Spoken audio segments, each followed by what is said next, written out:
Kemudian pergilah Musa, lalu mengatakan segala perkataan ini kepada seluruh orang Israel. Berkatalah ia kepada mereka, Aku sekarang berumur 120 tahun. Aku tidak dapat giat lagi. Dan Tuhan telah berfirman kepadaku, Sungai Yordan ini tidak akan kau seberangi. Tuhan Allahmu, Dialah yang akan menyeberang di depanmu.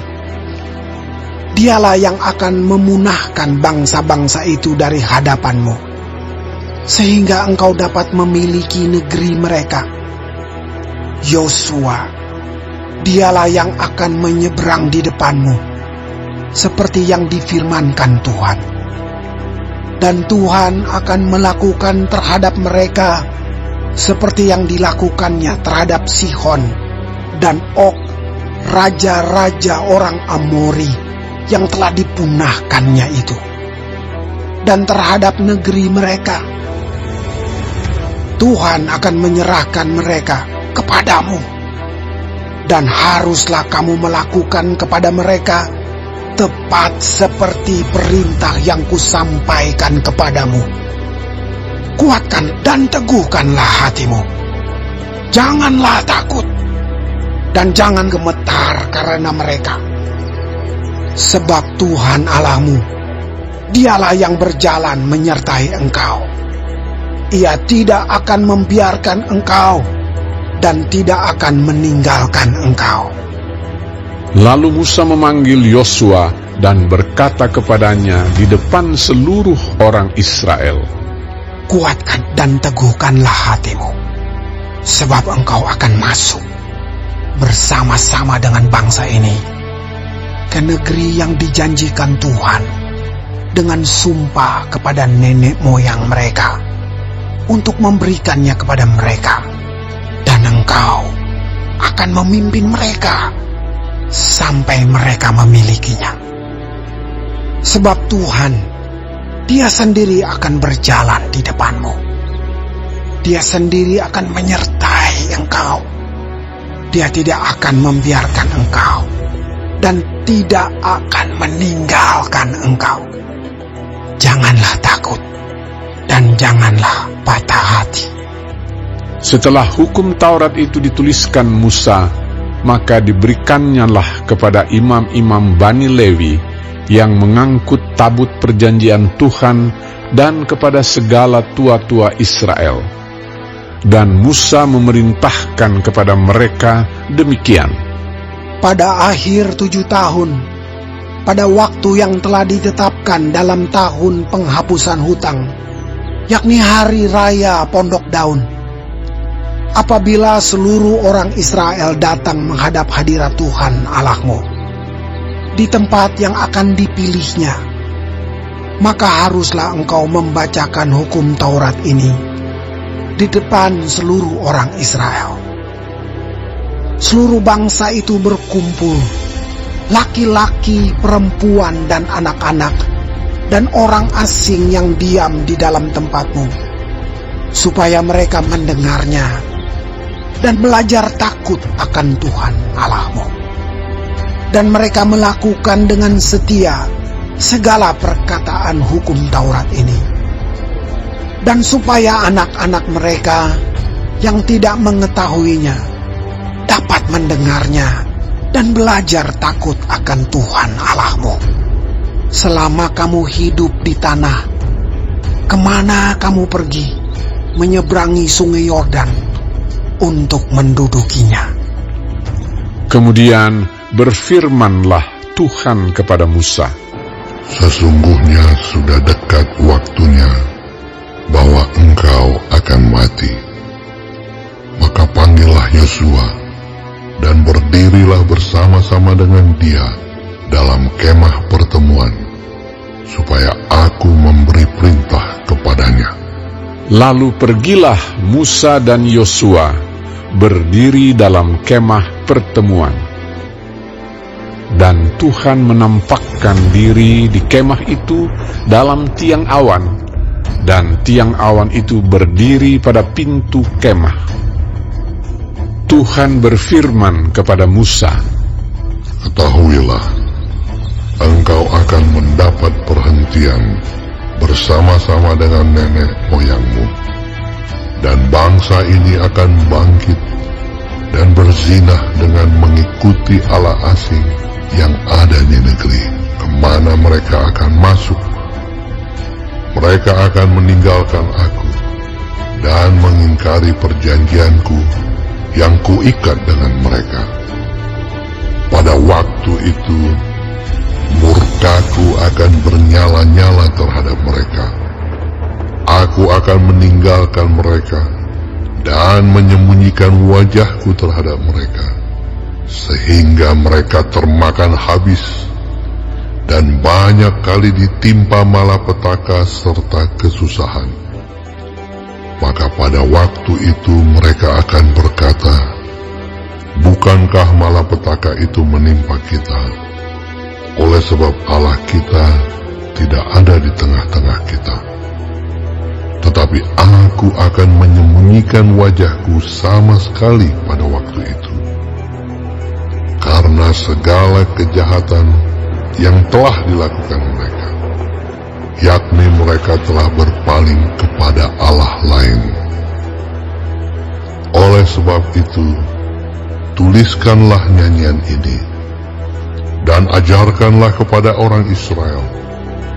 Letakkanlah di dalam mulut mereka, supaya nyanyian ini menjadi saksi bagiku terhadap orang Israel. Sebab aku akan membawa mereka ke tanah yang kujanjikan dengan sumpah kepada nenek moyang mereka, yakni tanah yang berlimpah-limpah susu dan madunya. Mereka akan makan dan kenyang dan menjadi gemuk. Tetapi mereka akan berpaling kepada Allah lain dan beribadah kepadanya. Aku ini akan dinista mereka, dan perjanjianku akan diingkari mereka.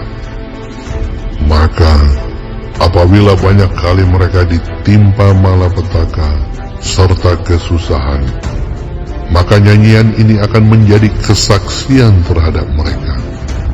Sebab nyanyian ini akan tetap melekat pada bibir keturunan mereka. Sebab aku tahu niat yang dikandung mereka pada hari ini, sebelum aku membawa mereka ke negeri yang kujanjikan dengan sumpah kepada mereka. Maka Musa menuliskan nyanyian ini dan mengajarkannya kepada orang Israel. Kepada Yosua bin Nun diberinya perintah, firman-Nya, Kuatkan dan teguhkanlah hatimu, sebab engkau akan membawa orang Israel ke negeri yang kujanjikan dengan sumpah kepada mereka, dan aku akan menyertai engkau. Ketika Musa selesai menuliskan perkataan hukum Taurat itu dalam sebuah kitab sampai perkataan yang penghabisan, maka Musa memerintahkan kepada orang-orang Lewi, pengangkut tabut perjanjian Tuhan, demikian: Ambillah kitab Taurat ini dan letakkanlah di samping tabut perjanjian Tuhan Allahmu, supaya menjadi saksi di situ terhadap engkau. Sebab aku mengenal kedegilan dan tegar tengkukmu. Sedangkan sekarang, selagi aku hidup bersama-sama dengan kamu, kamu sudah menunjukkan kedegilanmu terhadap Tuhan. Terlebih lagi nanti sesudah aku mati. Suruhlah berkumpul kepadaku segala tua-tua sukumu dan para pengatur pasukanmu. Maka aku akan mengatakan hal yang berikut kepada mereka, dan memanggil langit dan bumi menjadi saksi terhadap mereka. Sebab aku tahu bahwa sesudah aku mati, kamu akan berlaku sangat busuk dan akan menyimpang dari jalan yang telah kuperintahkan kepadamu. Sebab itu, di kemudian hari, malapetaka akan menimpa kamu. apabila kamu berbuat yang jahat di mata Tuhan dan menimbulkan sakit hatinya dengan perbuatan tanganmu. Lalu Musa menyampaikan ke telinga seluruh jemaah Israel nyanyian ini sampai perkataan yang penghabisan.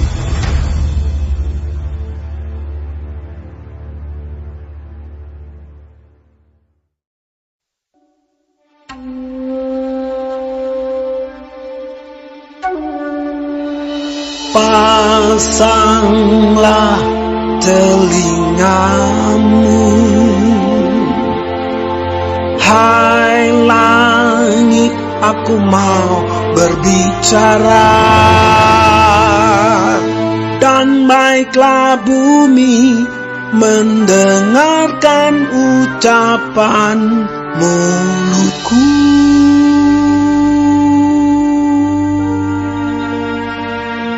Mudah-mudahan pengajaranku menitik laksana hujan, perkataanku menetes laksana embun, laksana hujan renai ke atas tunas muda, dan laksana dirus hujan ke atas tumbuh-tumbuhan.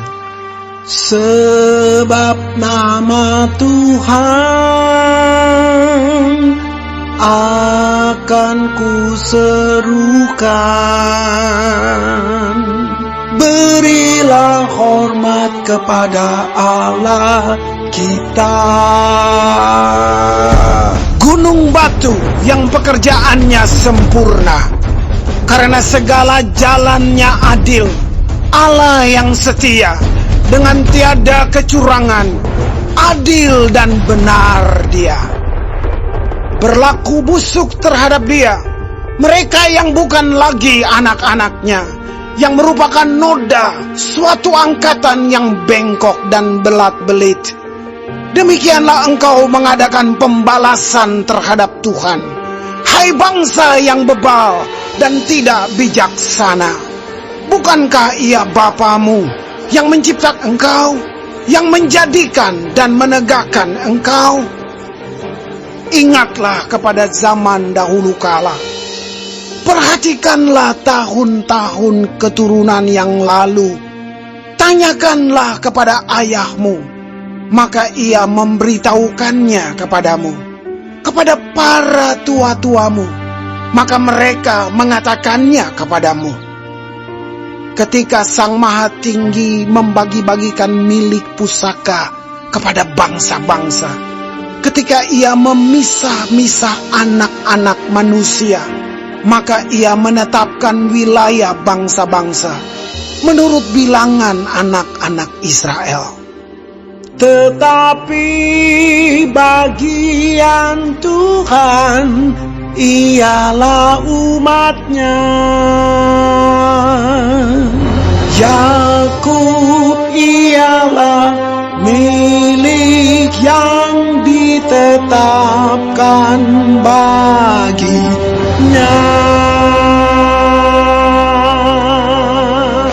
Didapatinya dia di suatu negeri, di padang gurun, di tengah-tengah ketandusan dan auman padang belantara. Dikelilinginya dia dan diawasinya, dijaganya sebagai biji matanya. Laksana Raja Wali menggoyang bangkitkan isi sarangnya, melayang-layang di atas anak-anaknya, mengembangkan sayapnya, menampung seekor dan mendukungnya di atas kepaknya. Demikianlah Tuhan sendiri menuntun dia, dan tidak ada Allah asing menyertai dia.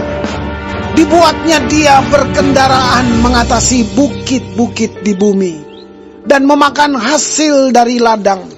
Dibuatnya dia mengisap madu dari bukit batu, dan minyak dari gunung batu yang keras.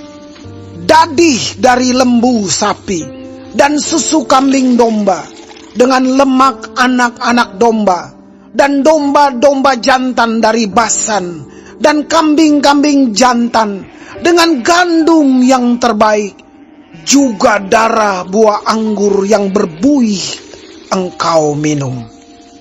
Lalu menjadi gemuklah Yesyurun, dan menendang ke belakang, Bertambah gemuk engkau, gendut dan tambun, dan ia meninggalkan Allah yang telah menjadikan dia. Ia memandang rendah gunung batu keselamatannya. Mereka membangkitkan cemburunya dengan Allah asing. Mereka menimbulkan sakit hatinya dengan dewa kekejian. Mereka mempersembahkan korban kepada roh-roh jahat yang bukan Allah, kepada Allah yang tidak mereka kenal, Allah baru yang belum lama timbul, yang kepadanya nenek moyangmu tidak gentar. Gunung batu yang memperanakan engkau, telah kau lalaikan dan telah kau lupakan Allah yang melahirkan engkau. Ketika Tuhan melihat hal itu, maka ia menolak mereka karena ia sakit hati oleh anak-anaknya lelaki dan perempuan. Ia berfirman, aku hendak menyembunyikan wajahku terhadap mereka dan melihat bagaimana kesudahan mereka. Sebab mereka itu suatu angkatan yang bengkok, anak-anak yang tidak mempunyai kesetiaan. Mereka membangkitkan cemburuku dengan yang bukan Allah. Mereka menimbulkan sakit hatiku dengan berhala mereka. Sebab itu aku akan membangkitkan cemburu mereka dengan yang bukan umat, dan akan menyakiti hati mereka dengan bangsa yang bebal. Sebab api telah dinyalakan oleh murkaku, dan bernyala-nyala sampai ke bagian dunia orang mati yang paling bawah. Api itu memakan bumi dengan hasilnya dan menghanguskan dasar gunung-gunung. Aku akan menimbun malapetaka ke atas mereka. Seluruh anak panahku akan kutembakkan kepada mereka. Apabila mereka sudah lemas karena lapar dan merana oleh demam yang membara dan oleh penyakit sampar, maka aku akan melepaskan taring binatang buas kepada mereka dengan racun binatang yang menjalar di dalam debu. Pedang di luar rumah dan kengerian di dalam kamar akan melenyapkan teruna maupun darah, anak menyusu serta orang ubanan. Seharusnya aku berfirman, aku meniupkan mereka, melenyapkan ingatan kepada mereka dari antara manusia. Tetapi aku khawatir disakiti hatiku oleh musuh. Jangan-jangan lawan mereka salah mengerti. Jangan-jangan mereka berkata, tangan kami jaya. Bukanlah Tuhan yang melakukan semuanya ini. Sebab mereka itu suatu bangsa yang tidak punya pertimbangan dan tidak ada pengertian pada mereka. Sekiranya mereka bijaksana, tentulah mereka mengerti hal ini dan memperhatikan kesudahan mereka. Bagaimana mungkin satu orang dapat mengejar 1.000 orang, dan 2 orang dapat membuat lari 10.000 orang, kalau tidak gunung batu mereka telah menjual mereka, dan Tuhan telah menyerahkan mereka. Sebab bukanlah seperti gunung batu kita, gunung batu orang-orang itu. Musuh kita boleh menjadi hakim. Sesungguhnya pohon anggur mereka berasal dari pohon anggur Sodom dan dari kebun-kebun Gomora. Buah anggur mereka adalah buah anggur yang beracun, pahit gugusan-gugusannya. Air anggur mereka adalah racun ular, dan bisa ular tedung yang keras ganas. Bukankah hal itu tersimpan padaku, termeterai dalam perbendaharaanku? Hakkulah dendam dan pembalasan pada waktu kaki mereka goyang, sebab hari bencana bagi mereka telah dekat. Akan segera datang apa yang telah disediakan bagi mereka. Sebab Tuhan akan memberi keadilan kepada umat umatnya dan akan merasa sayang kepada hamba-hambanya.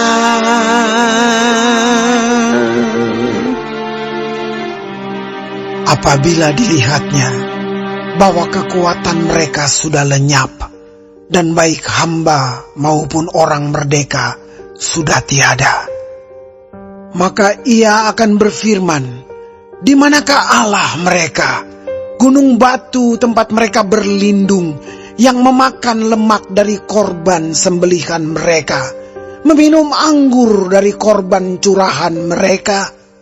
Biarlah mereka bangkit untuk menolong kamu, sehingga kamu mendapat perlindungan. Lihatlah sekarang bahwa akulah Dia, tidak ada Allah kecuali Aku. Akulah yang mematikan dan yang menghidupkan. Aku telah meremukan, tetapi akulah yang menyembuhkan. Dan seorang pun tidak ada yang dapat melepaskan dari tanganku. Sesungguhnya aku mengangkat tanganku ke langit dan berfirman, demi Aku yang hidup selama-lamanya, apabila aku mengasah pedangku yang berkilat-kilat dan tanganku memegang penghukuman, maka aku membalas dendam kepada lawanku dan mengadakan pembalasan kepada yang membenci aku. Aku akan memabukkan anak panahku dengan darah, dan pedangku akan memakan daging, darah orang-orang yang mati tertikam dan orang-orang yang tertawan, dari kepala-kepala musuh yang berambut panjang. Bersorak-sorailah, hai bangsa-bangsa, karena umatnya. Sebab ia membalaskan darah hamba-hambanya dan membalas dendam kepada lawannya, dan mengadakan pendamaian bagi tanah umatnya. Lalu datanglah Musa bersama-sama dengan Yosua bin Nun dan menyampaikan ke telinga bangsa itu segala perkataan nyanyian tadi. Setelah Musa selesai menyampaikan segala perkataan itu kepada seluruh orang Israel, berkatalah ia kepada mereka, perhatikanlah segala perkataan yang kuperingatkan kepadamu pada hari ini, supaya kamu memerintahkannya kepada anak-anakmu untuk melakukan dengan setia segala perkataan hukum Taurat ini. Sebab perkataan ini bukanlah perkataan hampa bagimu, tetapi itulah hidupmu. Dan dengan perkataan ini akan lanjut umurmu di tanah kemana kamu pergi menyeberangi sungai Yordan untuk mendudukinya. Pada hari itulah juga Tuhan berfirman kepada Musa, Naiklah ke atas pegunungan Abarim, ke atas gunung Nebo yang di tanah Moab, di tentangan Yeriko, dan pandanglah tanah Kanaan yang kuberikan kepada orang Israel menjadi miliknya.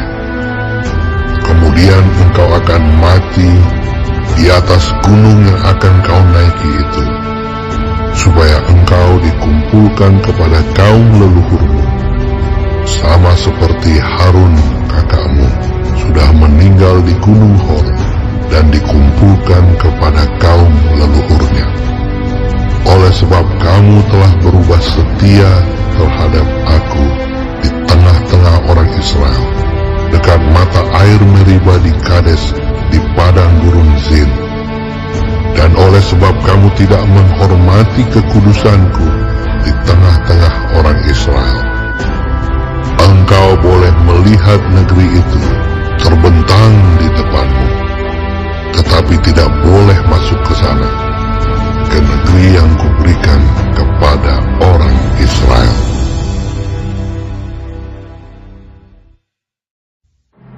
Inilah berkat yang diberikan Musa, abdi Allah itu, kepada orang Israel sebelum ia mati. Berkatalah ia, Tuhan datang dari Sinai dan terbit kepada mereka dari Seir. Ia tampak bersinar dari pegunungan Paran dan datang dari tengah-tengah puluhan ribu orang yang kudus. Di sebelah kanannya tampak kepada mereka api yang menyala.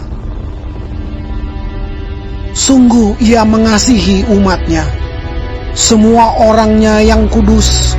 Di dalam tanganmu-lah mereka, pada kakimu-lah mereka duduk, menangkap sesuatu dari firman-Mu.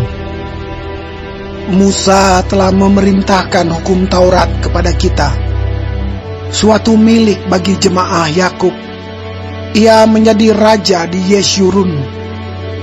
Ketika kepala-kepala bangsa datang berkumpul, yakni segala suku Israel bersama-sama, biarlah Ruben hidup dan jangan mati, tetapi biarlah orang-orangnya sedikit jumlahnya.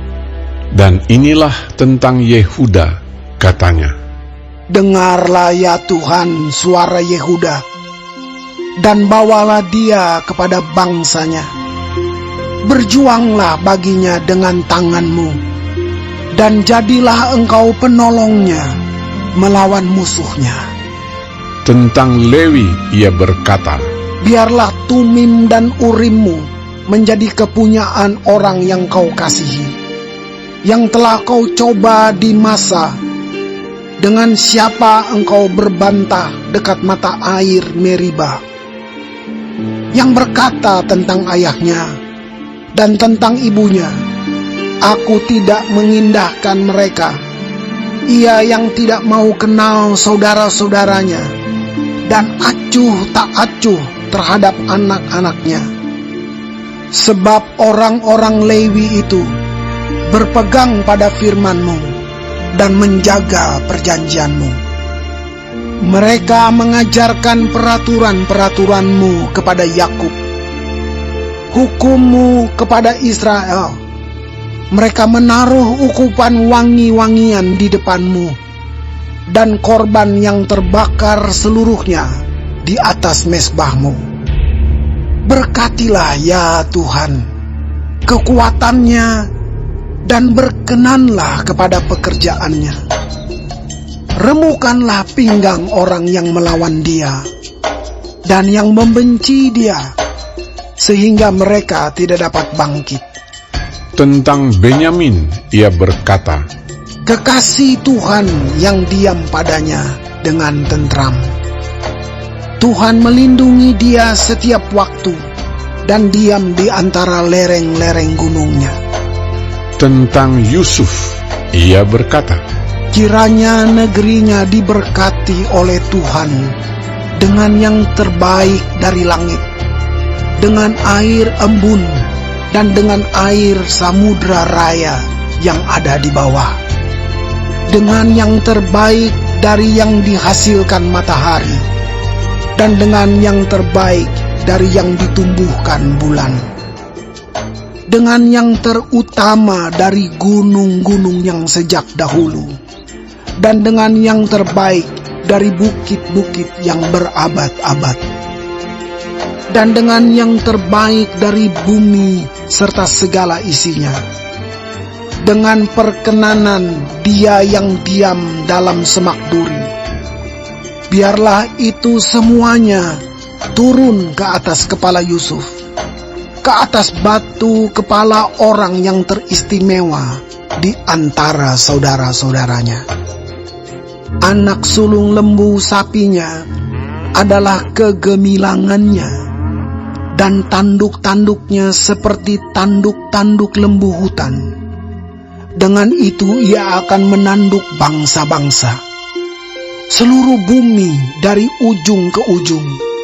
Itulah orang Efraim yang puluhan ribu, dan itulah orang Manasye yang ribuan.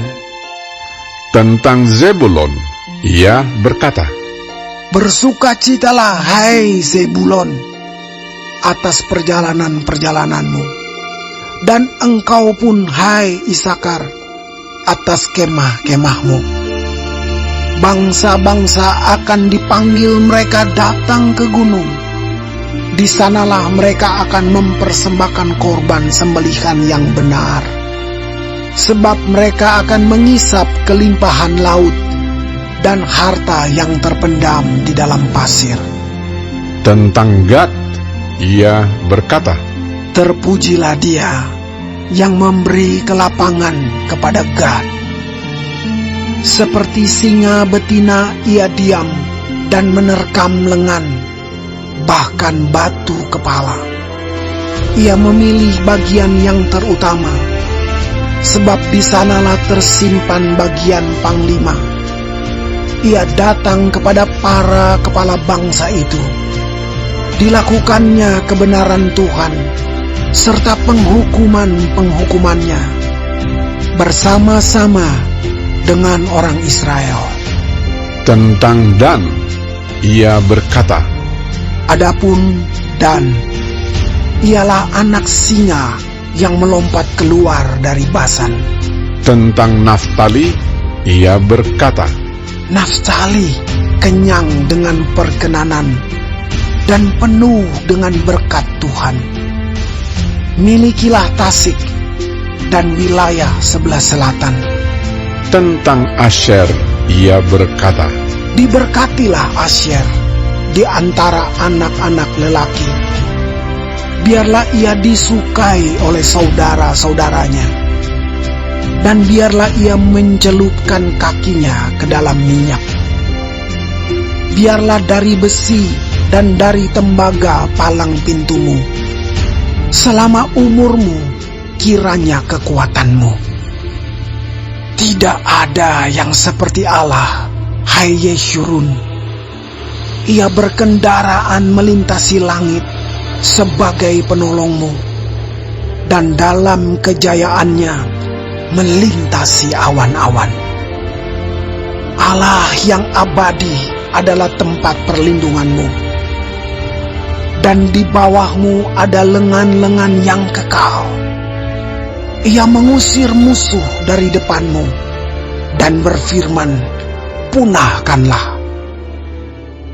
Maka Israel diam dengan tentram, dan sumber Yakub diam tidak terganggu di dalam suatu negeri yang ada gandum dan anggur. Bahkan langitnya menitikan embun. Berbahagialah engkau, hai Israel. Siapakah yang sama dengan engkau?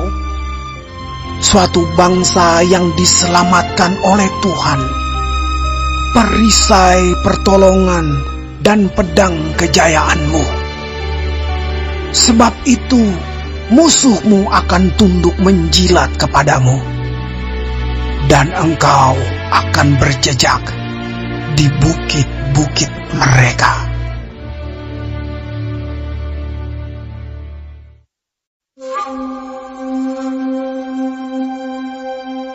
Kemudian naiklah Musa dari dataran Moab ke atas gunung Nebo, yakni ke atas puncak Pisga yang di tentangan Yeriko. Lalu Tuhan memperlihatkan kepadanya seluruh negeri itu, daerah Gilead sampai ke kota Dan, seluruh Naftali, tanah Efraim dan Manasye, seluruh tanah Yehuda sampai laut sebelah barat, tanah Negeb dan lembah Yordan, lembah Yeriko, kota pohon korma itu, sampai Zoar.